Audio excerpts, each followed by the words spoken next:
Mabuhay! I'm Shinil Reyes and you're watching Shinil's channel.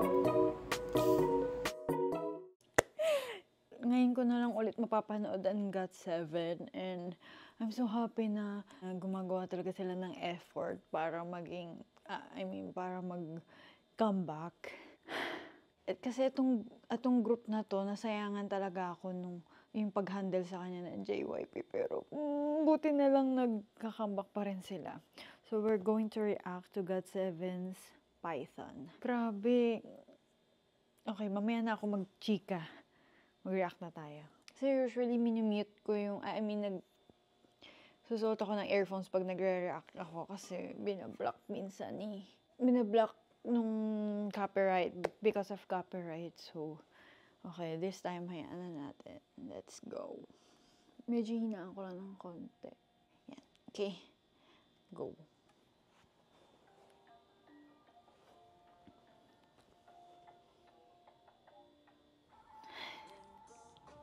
Ang gwapo ni JB.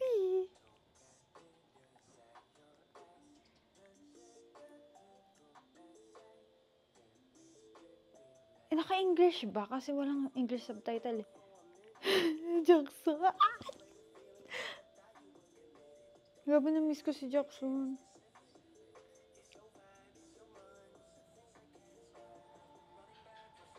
Eh!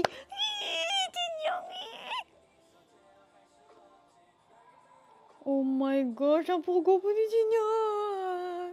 Uri dancer. Eh, Bam Bam.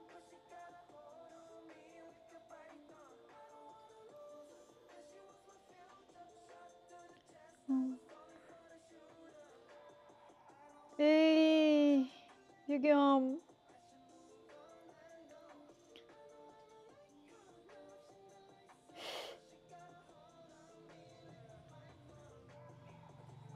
Eh, my God!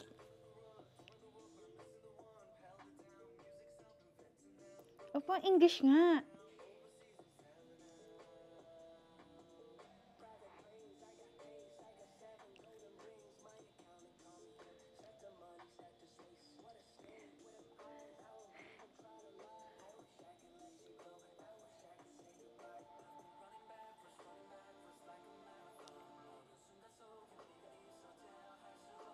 I know, may Korean. Kaso hindi pa available yung English subtitle.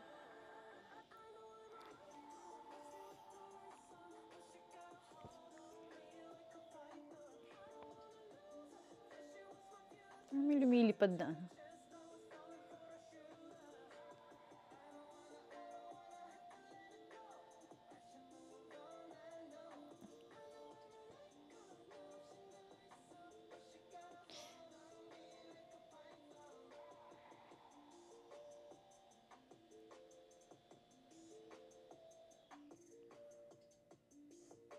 Alam mo, may lumilipad na lang ako, bisit. Ayun.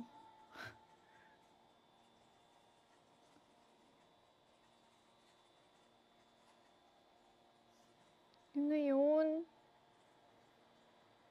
Winter Heptagon.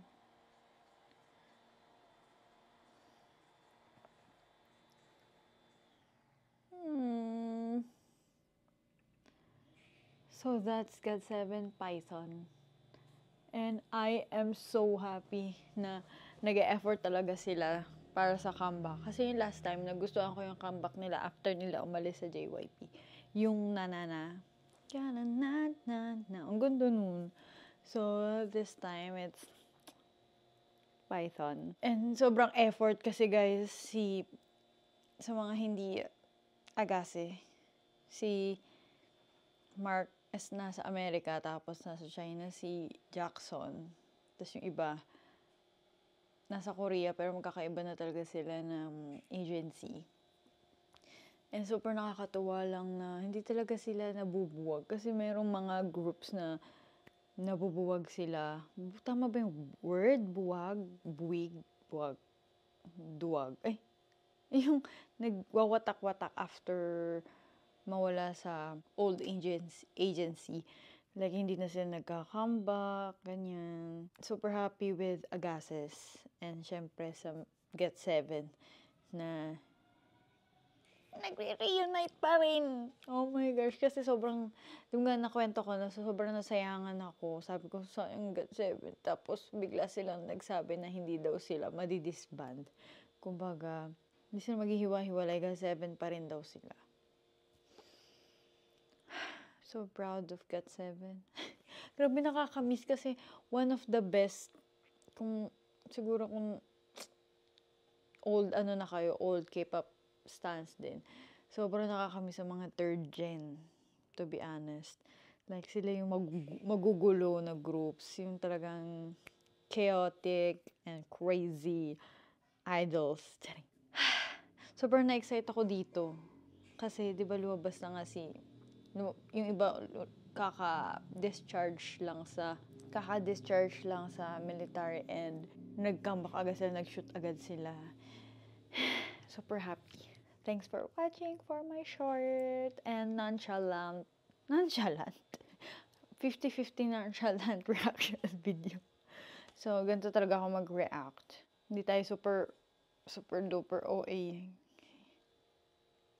Charing. And thanks for watching. Annyeong GOT7.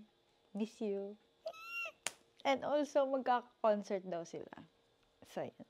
Bye!